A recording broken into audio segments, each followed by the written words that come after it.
before, hopefully we get, you know, the answers to the questions I've wanted to for multiple episodes in this video. Can we just take a moment to appreciate the thumbnail for episode 14 of Ninjala here? Can we just appreciate the memeage that can come out of this image? This image right here. This is me and the boys on a good day, all right? That's the image. That's what it screams to me. But either way, I think this is one of their better thumbnails for the actual episode. So let's get started. Hello, ladies and gentlemen, and all the core gamers out there. CAJman777 here, and welcome back, of course, to another, well, Ninjala anime discussion. Like I said a little bit ago, this episode threw a curveball at me.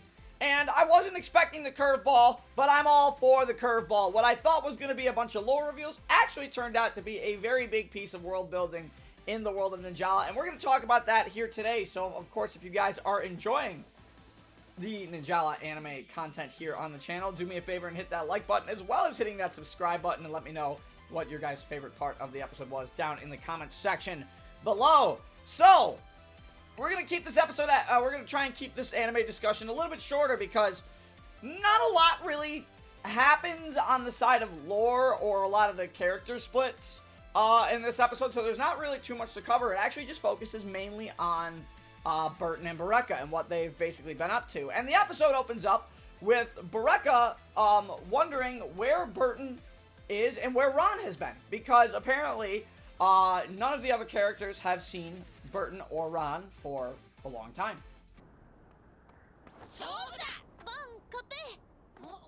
Burton 知らない? Burton?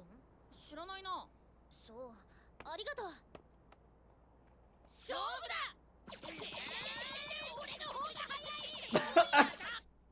バートン？ミーは見てないな。ルーシーは？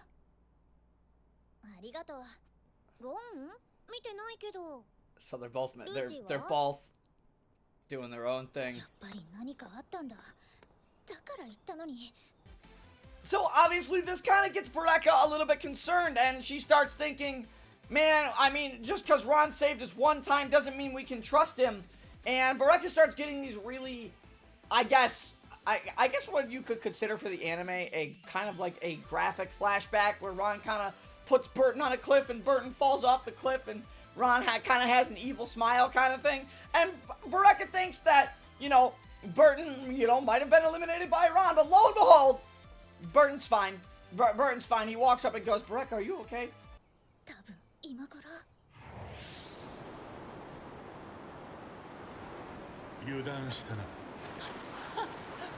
Nah. Nah. Nah. 僕がどうかした？え？バートン、生きてる！当たり前だろう。勝手に殺さないでくれるかな。っていうかどこ行ってたのよ。プロフェッサーボームの講演会とっくに始まってるじゃない。プロフェッサーボーム？ああ、ごめん、忘れてた。忘れてた？あれ今日だったんだ。はあ。That doesn't end up happening, so Berecca's wondering, okay, what the heck is going on? He's sneaking off, he's missing things. So Berecca decides, okay, I'm going to tail Burton. And as Berecca starts to tail Burton, of course, Van and Cappe do want to get involved. That way we have a little bit of comedic relief for this. And so all three of them actually decide to tail Burton through multiple locations, through the city, and of course on days they have off in the academy. どう考えてもおかしいよね。暇さえあれば外出して。かといってどこに行ってるのかを聞いても。え、ちょっとね。Oh my god. The shades. さあ、どこへ行くのかな。ベレッカー。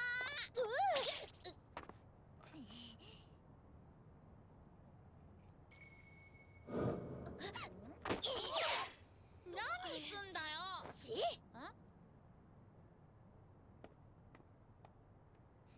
？Wonder if he wants her to follow him. バートンだろ。なんで隠れるんだ。え？だからそれはそのつけてんのか？え？どこ行くか突き止めるとか。なんでわかんのよ。どこ？ほらあそこ。奥のこっち。残そうだろ。ほらちょっとあんたたち何やってんのよ。うるさいな。あんたらね。ごめんなさい。 Must be on like break in the academy or something. Okay, that's funny.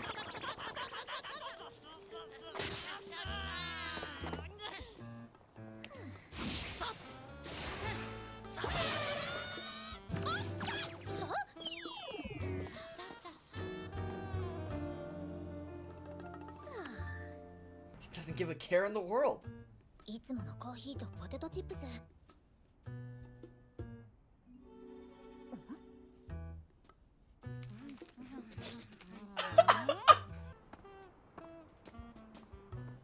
Oh, he saw. わ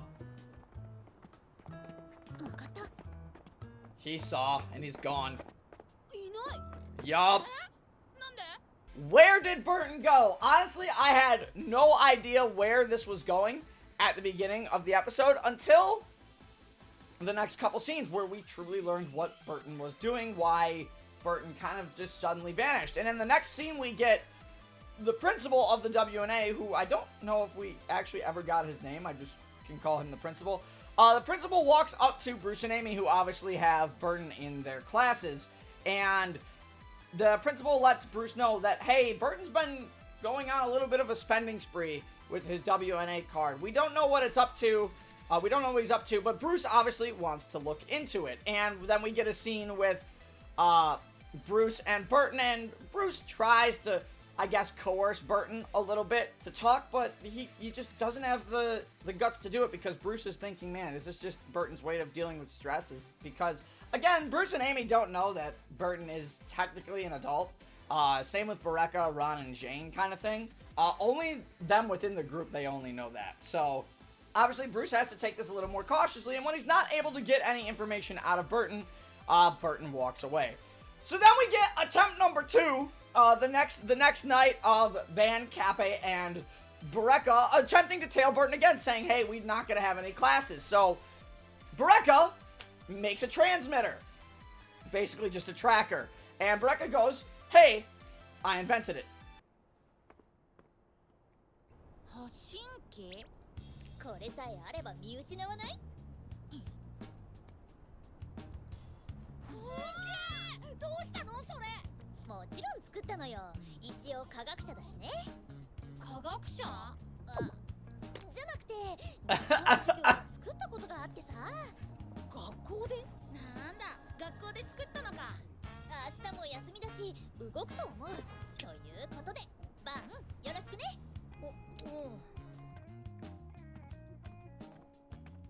バートン！おはよう。今日もいい天気だな。だな。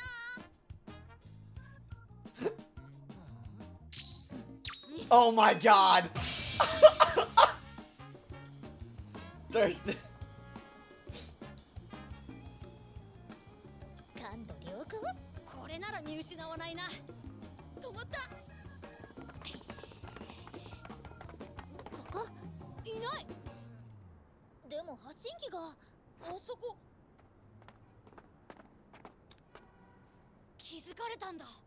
お前のつけ方が悪いからだぞ。お前が押したからだろ。行くわよ。 Ooh, she's frustrated. Mainly because they've been together the whole time, and I'm sure, obviously, she's trying to look after him. Once again, Burton kind of disappears in the same alleyway, and then, obviously, Van and Cappe and Berecca, they all find that the transmitter, Burton figured it out. He had a transmitter on him, and remember, Burton's he's a very intelligent character. I think you have to realize that Burton is probably the smartest character in the main 8 cast. Ron is like the most trained character. Burton is the smartest character. Berecca is like the older sister character. I would say like there's a lot of like personality traits that you see, and it makes the characters, like, really thrive, because having individual personality traits that really make them succeed, which ends up happening later in this episode with Burton, is what makes a good story and what makes good storytelling that way. But, of course, obviously, they lose. They lose Burton once again, and Berecca gets all frustrated and says, alright, we're not tailing Burton anymore, forget this. He's not going to divulge anything, and we're not going to be able to find him. So, Berecca kind of storms off on her own, not knowing anything, but Van and Cappe, they don't quite give up. Then we see exactly where Burton's been hiding. You see, in the alleyway he's been hiding, there's a fake wall. There's one of those little nice rotating walls that we saw, and Burton comes out and feels relieved that he is no longer being tracked. But what I like about this very next scene is we get my favorite part, and we see where Burton has been going. And as he walks out, you don't really realize what it is as he walks out of the crate, but then the camera zooms out, and the realization that this is the main base that our characters stand in the game of Ninjala is so cool.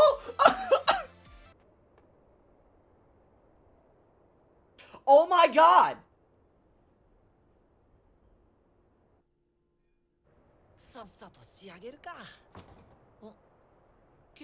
Oh my god.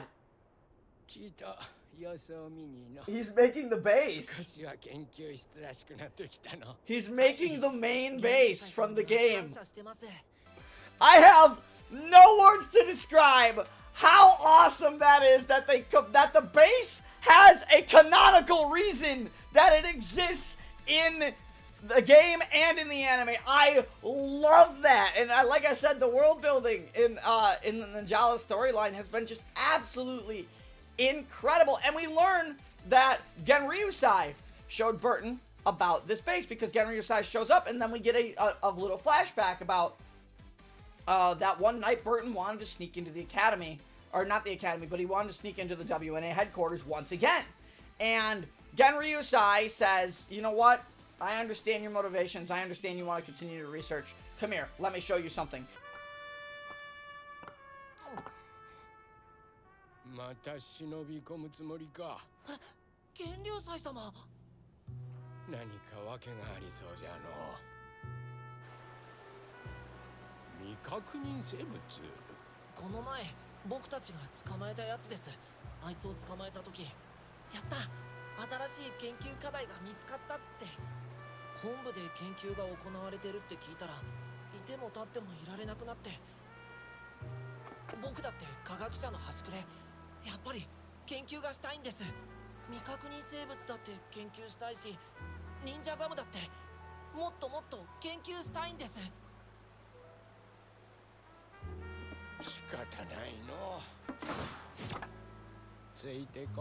Genryusai shows him, hey, this is a place for you to feel safe. This is a place for you to do your work. But obviously, you want to keep it secret and only let the people you know in to discover that. But what I really enjoy about this is that not only is it a canonical reason that we have the base, but Burton's the one who created the base to begin with. So honestly, if it wasn't for a lot of the stuff that Burton and Berecca did in the beginning of the story, we would not have in the Ninjala game as much probably technology or as much research as we do on, you know, Ninja Gum and how it works and how the Ninjala tournaments work in the game, if it wasn't for Burton, Berecca, and the actual discovery of the Ninja Gum itself. And I'm sure the Space Ninja and a lot of other factors play into it, but Burton's kind of like the mastermind behind a lot of the cool stuff that our characters have. Granted, we all think Burton is also a little bit of a big screw up with the Ninja Gum Lab, but I hold my reasons on that. Berecca then decides a little bit later, I'm going to confront Burton. And Berecca goes, I don't know what you're up to, but just don't get into trouble unless you drag me along. And Burton says, it's nothing really to worry about. I will let you know when it's done. And it's basically a promise thing. And it's a sweet little scene between Burton and Berecca, obviously having a kind of a brotherly, sisterly relationship as they do throughout the anime. So I like that. It was a needed scene. And so Berecca decides to talk to Van and Cappe and make up a lie. Now, as we all know from the previous episodes, Berecca is very bad at lying, and she talks to Van Kappa going, oh, it's okay. The reason Burton was, not wanting to be trailed is because he was calling his mom. バートンいい加減どこへ何しに行ってるのか教えてくれてもいいんじゃない？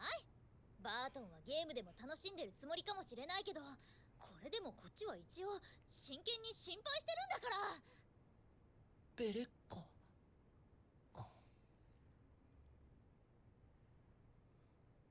時期が来たら話す。わかった。けど一つ約束して。やばいことはしない。するときは一緒よ。それが大したことなかったの。何しに行ってんのってバートンに問い詰めたら、お母さんに電話しに行ってたんだって。恥ずかしいからみんなに見られないようわざわざ外行って。ということで尾行は終了だから。 We cut to obviously Burton leaving the base for the day, and Ron's out on his afternoon jog. Unfortunately, Ron catches a little bit of a glimpse of members of the Oniwabanshu, so quickly he kind of hides behind. And this is the first time, by the way, we've seen Ron all episode. So Ron decides to follow the Oniwabanshu a little bit. He was very concerned. Turns out, following the Oniwabanshu was a good thing, because the Oniwabanshu are tailing Burton. And obviously, remember, the Oniwabanshu do not only know that Burton and Berecca were turned into kids, as Ron told them, but they still don't know Ron is a kid. So Ron has a little bit of a discreetness to him, a little bit of an edge when it comes to tailing other people. So Burton is really excited to go tell Berecca about the base, because the base is done and everything. And unfortunately, before he gets the chance to, the Oniwabanshu surround Burton, and they immediately attack Burton.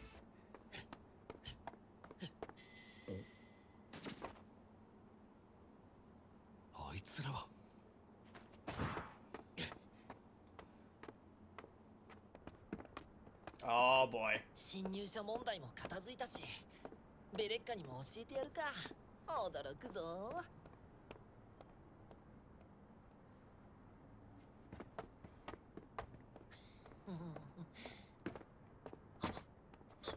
お前らは。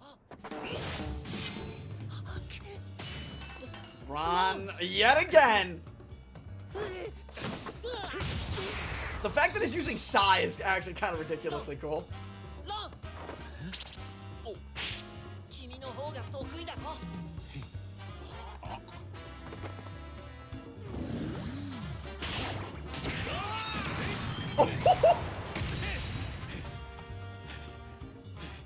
And what's really cool about the scene is, first off, I love the fact that Ron comes out with Psy, which is the weapon he was depicted with in episode 1. And even though Ron's a kid, he still has all that ninja training, and damn, he is kicking the keisters of the Oniwabanshu. Obviously, Ron in some stills. You don't get any crazy animation here with the fight. We just get some stills of Ron, smacking around the Oniwabanshu, heavy breathing. Smacking around the Oniwabanshu, heavy breathing. This is where Burton's smarts come in, because Burton starts looking around and realizes, wait a minute, we're in an alleyway, but there's a lot of windows, there's a lot of fire exits, and Burton quickly deduces that, hey, we look like kids to everybody else. So if I shout out that somebody is going to kill us, they're going to run away. And that's exactly what Burton does, using his smarts, and not only saves himself, but also Ron in the same way. And the only one Oniwabanshu freeze too when Burton starts screaming this as well.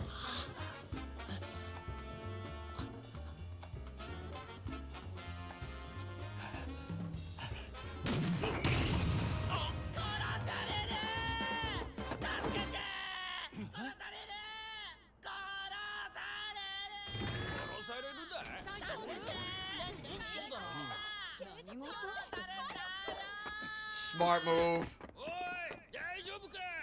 So after this interaction, of course, Burton gets to show Ron this base, and he goes, "Hey, this is Berecca, my secret lab." Obviously, I do think they know they are both adults, and we're still not getting the answers to what actually happened in that conversation. I do hope we do at some point, but lately they haven't been, so Burton just says, "This is Berecca, my secret lab. Just feel free to pop in if you ever feel in any trouble." And, Ron's, pretty thankful about that.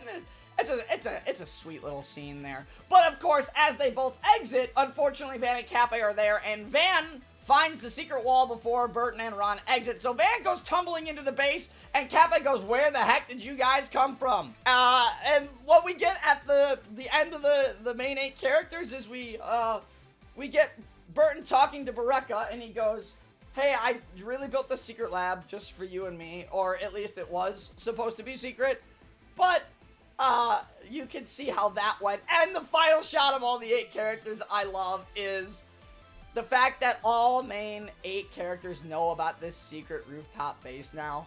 And everybody's just all smiles here. This was a really cool episode. It establishes a canonical reason for the base and establishes some lore. なんで研究室？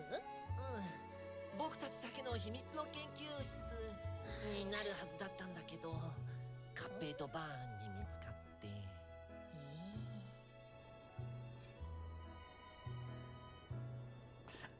Everybody knows about it. でしょお姉さん。やばいやつに追われた時とか。 So much for it being a secret lab. こんなんなっちゃった。